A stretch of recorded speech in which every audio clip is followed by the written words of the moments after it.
Hello, my name is Kat Koniko, and here is my speedrun of Knuckles Chaotix. This is not a very well-known Sonic game, mostly due to it being on the Sega 32X. It was such a flop, but at least there is one Sonic-ish game for the system. This is the only Sonic game to be on the 32X. This is Knuckles Chaotix. Let's get started. Knuckles Chaotix supposedly takes place months after Sonic 3 and Knuckles, of course. We're on Carnival Island, where Dr. Robotnik is trying to take over the 6 Chaos Rings and capture the Chaotix rather than cute furry creatures. We have Metal Sonic making an earlier appearance than most titles that he's in. And you may also notice that I'm throwing my character Espio at us. This will come and play a little bit later. Yes, I do have negative rings there. Every time I go to call my partner, it costs me 10 rings. So in this game, it has quite unusual gaming mechanics where it introduces a rubber band feature where you're attached to 2 characters and you have to use both of them. You can sling your characters around, grab them, pick them up and throw them, and you can get extra height and extra speeds. I do a little hard trick here. I call it power throwing, but essentially I'm throwing my partner up into the air, then I'm catching them, and then I'm immediately throwing them up. It's kind of tricky to do, and it's kind of fun. The spin dash in this game is a little bit underpowered. It only comes in handy a couple of times in this run. The reason why I was losing all of my rings, I eventually glitched the game out a little bit, where now I have negative 999 rings. It's something that's not supposed to happen, but at least you get to hear what the music sounds like for that many loss of rings. It can be difficult controlling 2 characters at once, as they may go into separate directions, and sometimes they even get stuck.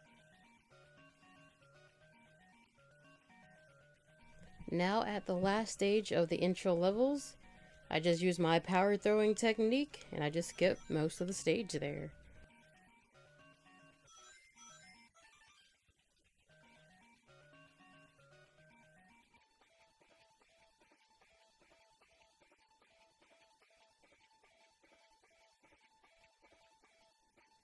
So now I select my main character, and of course I would choose Charmy B, even though most Sonic fans don't like him. But joke's on them, he's actually the best character in this game, and you'll see why. Then to choose my second character, you must be very good with your crane skills. Mighty the Armadillo, the character who replaced Sonic, is of course the fastest. Maybe one day Sega will let Mighty return back with these games. This is the last game that he is fully playable in, and he does have a pretty large fan base. Now it's time to select a level.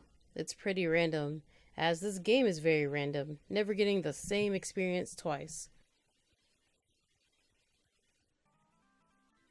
To begin, it looks like we're starting out with Atomic Base.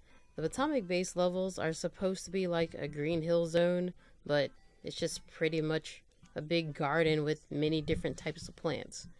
I'm using the Grow TV to go ridiculously fast.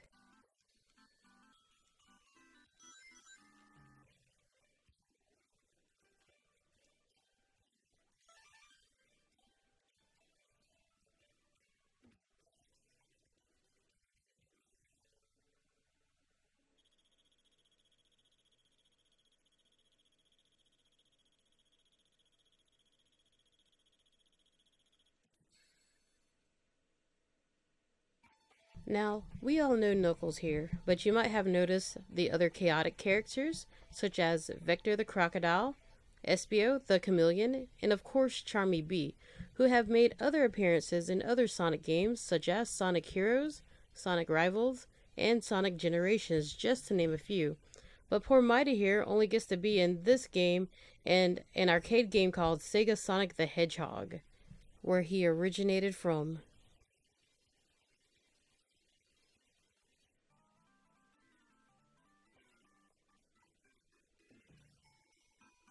Atomic Base 2 can be really random, depending on the time of day it is set in.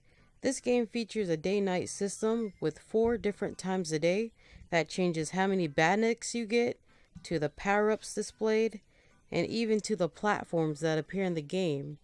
I have to keep this in mind for the routes that I decide to take, and also the power-ups that I can get. You may have noticed why I chose Charmy Bee by now. He's pretty fast and can fly anywhere without being tired, unlike Tails.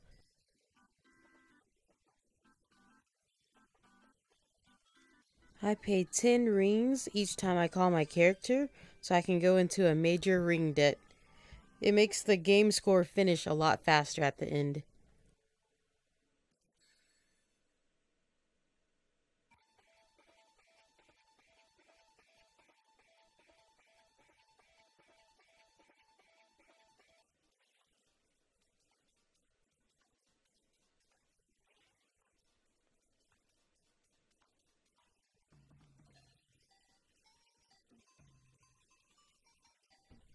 I bet you're wondering by now how many acts can a stage have.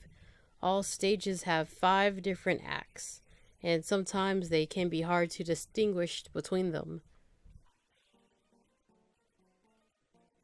So with Marina Madness, it's a very nice non-water level.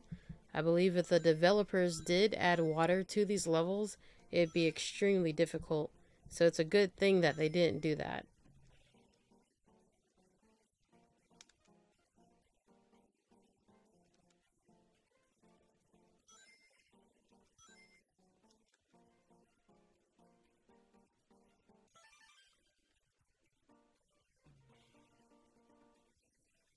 So the thing with secret bonuses are locations that you would step on that are invisible and they just get triggered.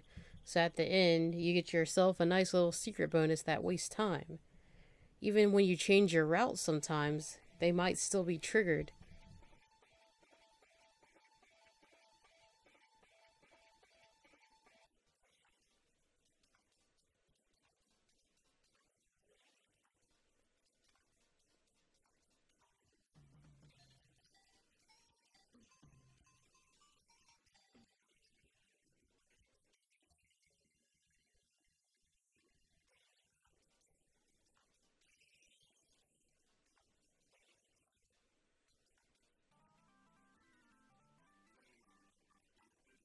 This game was originally a demo called Sonic Crackers that featured Sonic and Tails bound by a ring, just like this game. But instead, Knuckles Chaotix came about.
For some reason in this level, you can just glitch through slanted ceilings. It can save about 10 seconds doing this instead of just doing the whole level like normal.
Just like the previous Marina Madness level, you can glitch through the ceiling again, saving 20 seconds on average.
Techno Tower is a vertical maze where you climb to the top as it is a tower.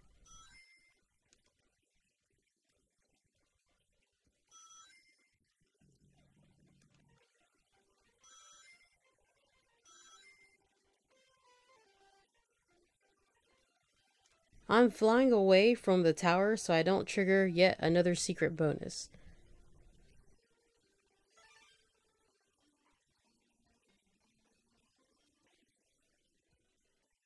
And somehow I still trigger the secret bonus.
Speed Slider is like Carnival Night Zone from Sonic 3. This is a fast, fun roller coaster inspired level.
With this level, you get boats with switches on them.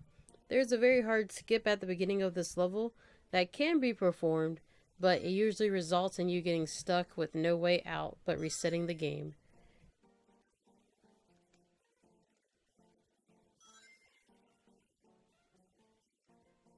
You may have noticed that blue ring power up.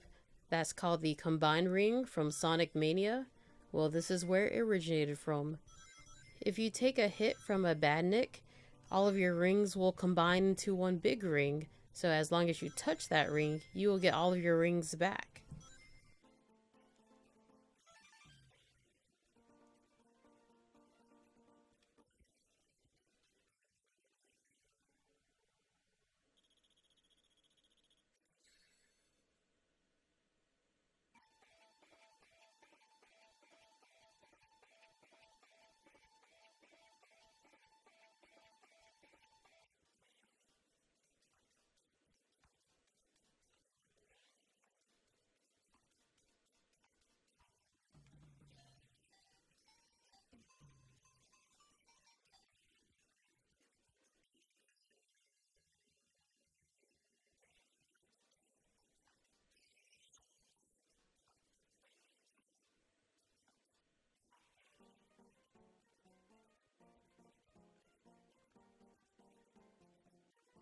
The last level of Marina Madness, it also have more boat switches, but it's also the only level in the game with Sonic-like loops.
With Knuckles Chaotix here, it always gives you a nice little cutscene before each boss battle. This boss is very simple. I just have to move Mighty out the way first.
An amazing arena. You have to find the correct clocks and turn it on. There are usually between 2 and 3 clocks in the game, but the one I need is always in the same spot. I guess with this type of levels, the creators wanted to spice it up a bit by adding an objective, and if you don't turn on the clocks, you have to do the level all over again.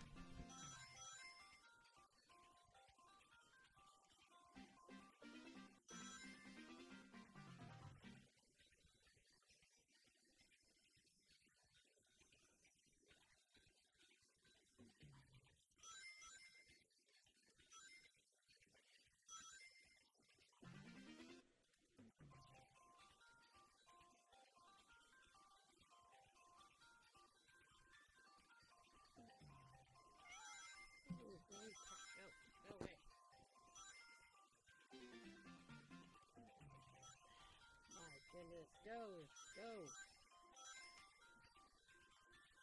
Okay, you get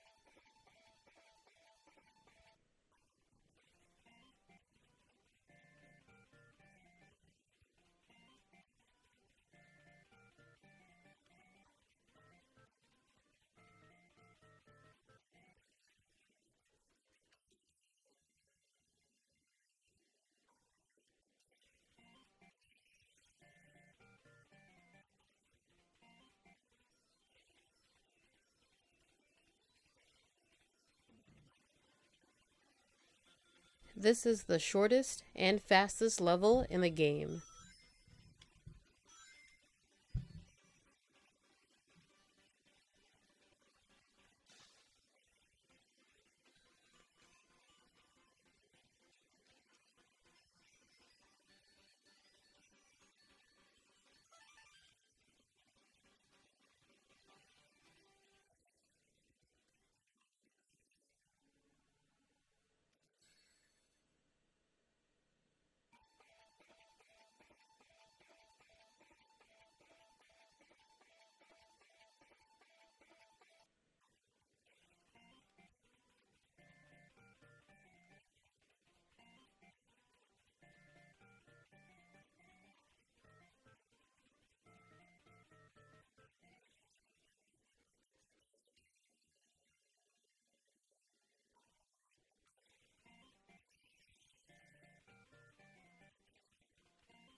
This is the hardest boss battle in the game, as controlling and timing both characters with a moving platform is very difficult. To add even more difficulty to this boss battle, I accidentally went in with negative rings. I usually try not to go in with negative rings for a boss battle, but if I get hit with my character with negative rings, I lose my character partner, and then if I get hit without the character partner, it just spawns me back to the hub world, and then I have to try the level all over again. Oh yeah, this game also doesn't have lives. That's something incredibly rare for a game made at this time period.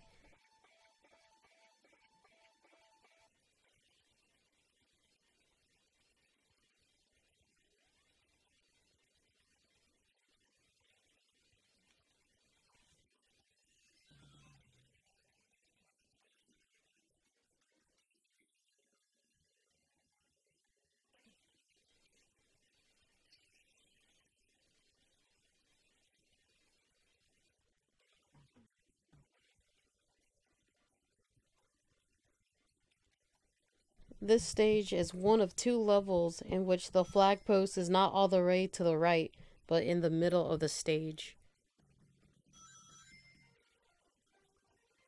Somehow, Mighty debuted earlier than Knuckles by a whole year.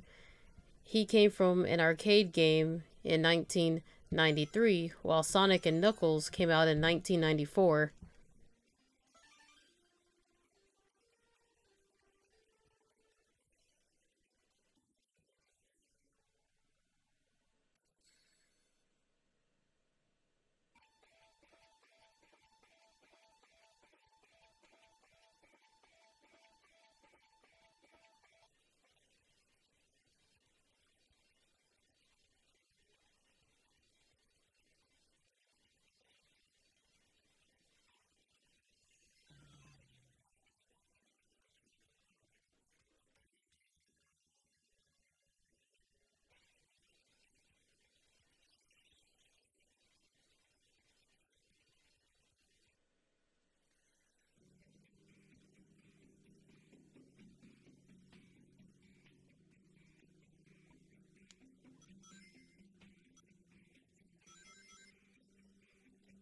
For some reason, it takes two people to ride on a moving elevator.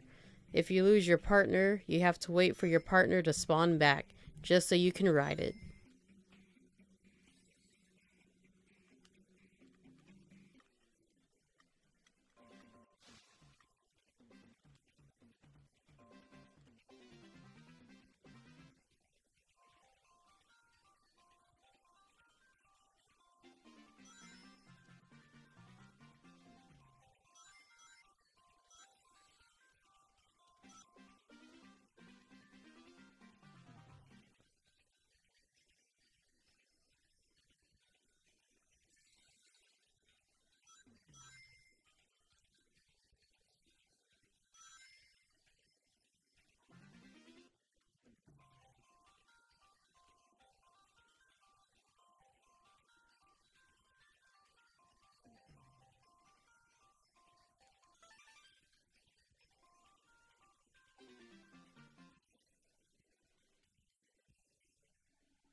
Some of the power ups are kind of weird in this game, but at least we have Knuckles back for a short period of time.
This boss battle is fairly easy, as you can just use the hover attack with the overpowered Charmy Bee.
This is the quickest level for Amazing Arena. For some reason, it has 2 flag posts.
This boss fight is pretty simple since Charmy is very small.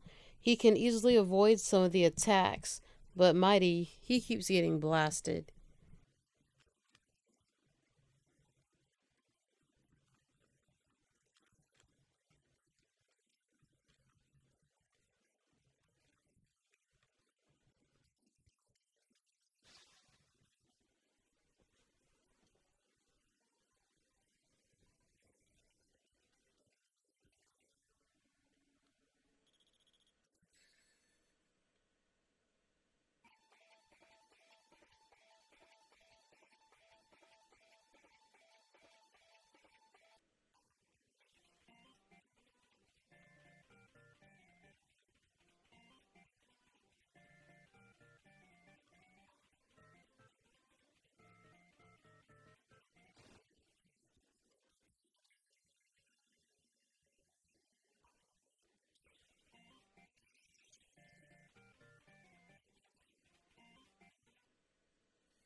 With the amazing arena levels, they actually have a mini boss fight in them, but I just tried to avoid them. The mini boss fight is with the big TVs, so what I have to do, I have to fly towards the ceiling so I don't trigger the boss battle.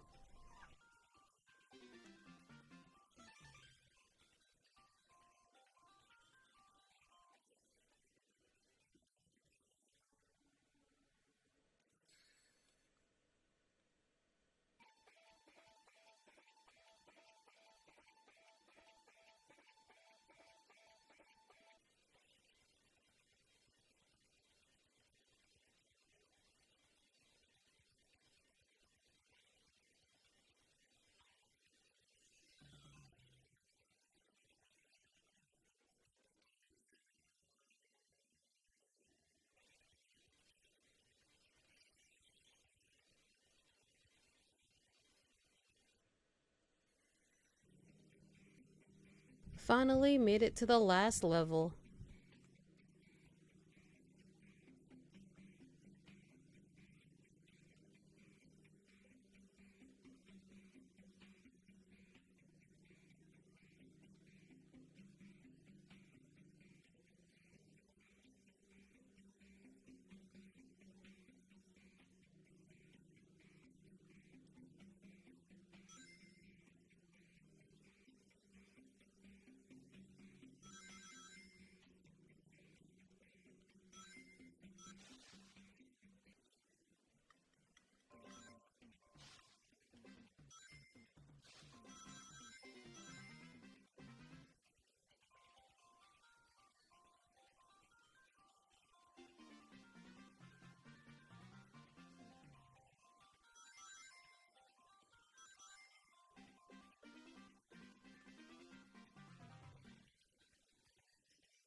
This boss battle is very easy. I just have to hover with Charmy.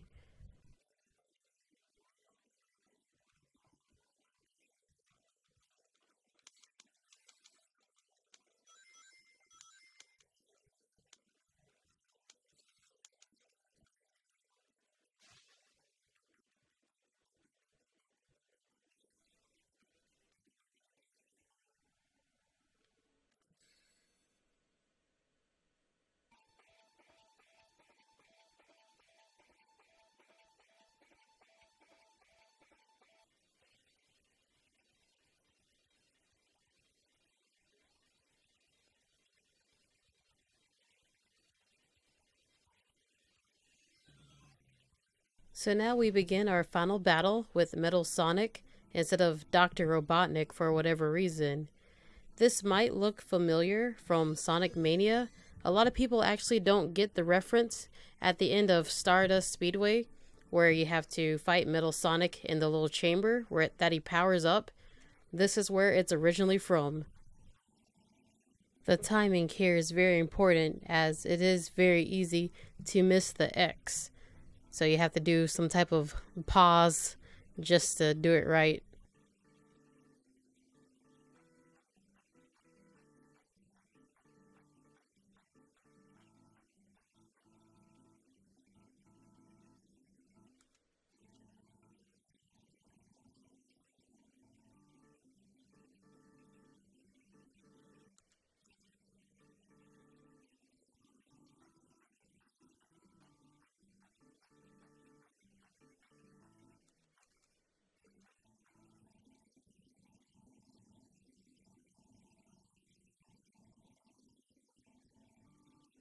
So I didn't collect all of the Chaos Rings. They don't have emeralds in this game.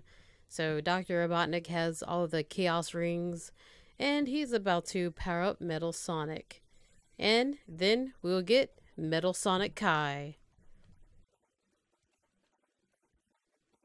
Yeah, Metal Sonic Kai, he's a total pushover. He looks all big and bad, but that's as far as it goes. He just looks big and bad. You just hit him.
And then time is when the whole screen goes white.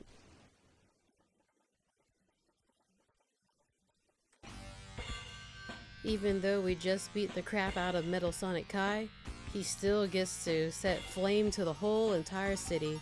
How's that for a bad ending? But somehow, the bad ending is a lot better than the good ending. You only get a picture of the Chaotix crew with Sonic and Tails in it. Yes, I'm playing with an actual 32X, how it's meant to be set up and everything. Don't mind the mess though.